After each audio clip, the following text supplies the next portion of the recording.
Hey Michaela, it's Miss Tracy. So here is the first two that you look like you had a problem with. And so we have the square of p, or p squared, is equal to 36. Well, you know, to get rid of this, we have to unsquare it. So we write, let me get my pen, we write square root of p squared is equal to square root of 36. Well, this cancels that. So we have p is equal to plus or minus, because we know it could be a positive or a negative because it's squared. And we know positive times a positive is a positive number, and a negative times a negative is a positive number. So when we get the square root of 36, that's going to be 6. So this sign right here, once you find the square root, it goes away. It does the job of doing this. It's like a parenthesis. Once you use it, it's gone. So you don't write, I think in your answer you had p is equal to the square root of 6.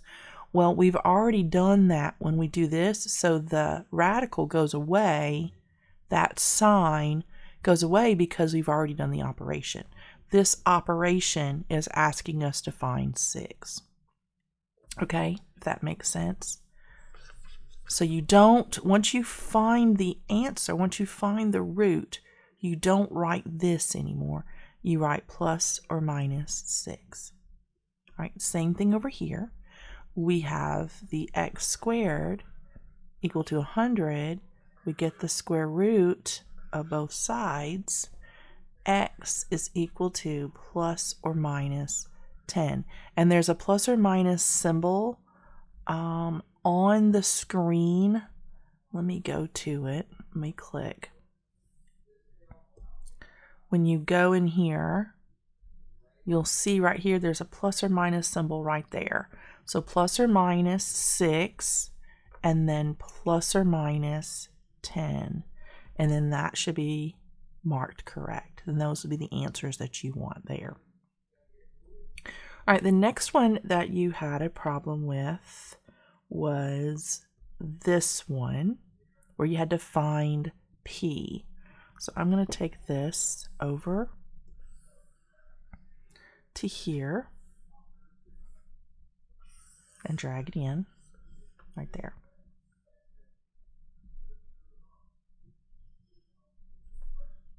Let me select this and move it down a little bit. There we go. So it's not in the way of the other. All right, so we've got to find p. So we know we can use Pythagoras theorem. So we have p squared plus 7 squared is equal to 9 squared. So p squared plus 49 is equal to 81. We subtract 49 from both sides. And that's going to be, let me get my calculator because my brain is old. 32. So p squared is equal to 32. Now we unsquare and we say p is equal to the square root of 32. Now we do not use plus or minus because p is a length, and length is always positive, right?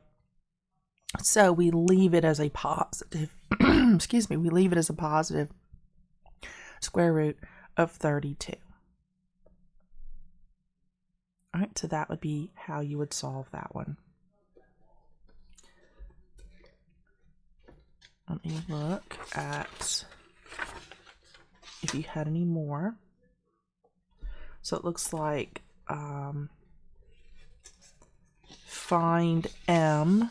Let me move this up out of the way. So it looks like the next one you had a problem with was this one. So let me get it and drag it over.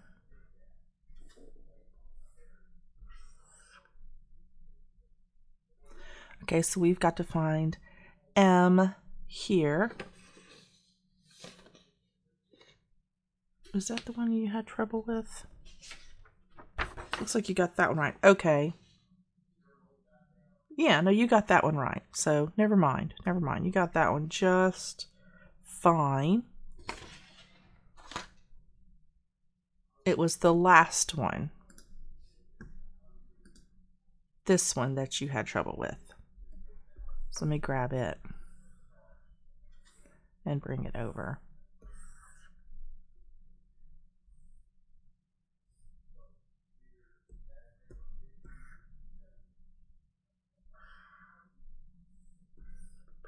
There we go. Now we can see it. Okay, so same thing. We're going to say 1 squared plus m squared is equal to the square root of 5 squared. So that would be 1 times 1 is 1 plus m squared. And we know whenever we have the square root of a number times the square root of a number, when we have this, the answer is just 5. So if I subtract 1 from both sides, m squared is equal to 4. So when I unsquare both sides, m is equal to 2. All right? That should be the answer that you get there. I think you forgot about subtracting the 1 and that 1 times 1 was 1. I think you just forgot about taking this from this side and moving it over. I think that's where you messed up. All right, so then we know that length is always positive, so m is equal to a positive 2. All right, let's see if there was another one. I believe it was this one. Let me make room for it. Okay. Let me drag this over.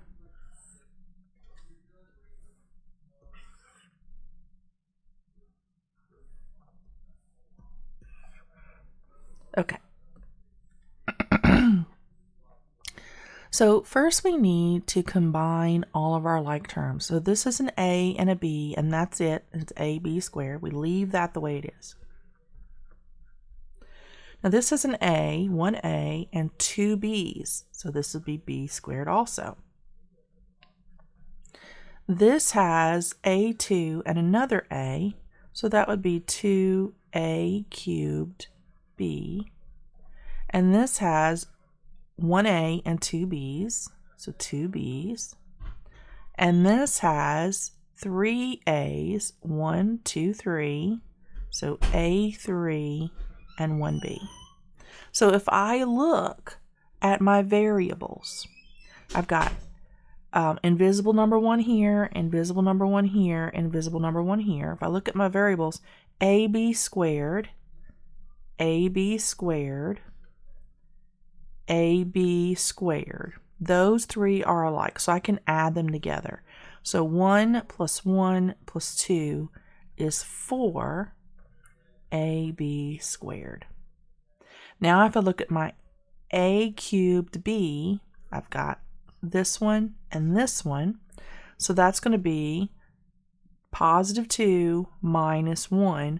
So that's going to be plus 1 a cubed b. And we usually leave it invisible, right? So that would be your answer for that problem. 4ab squared plus a cubed b. And that would be how you would solve that one. Let me see if there was another problem that you had. No, that was it. That's all the ones that you were struggling with. So I'm going to go ahead and send this to you, and I hope this helps. I will see you on Thursday.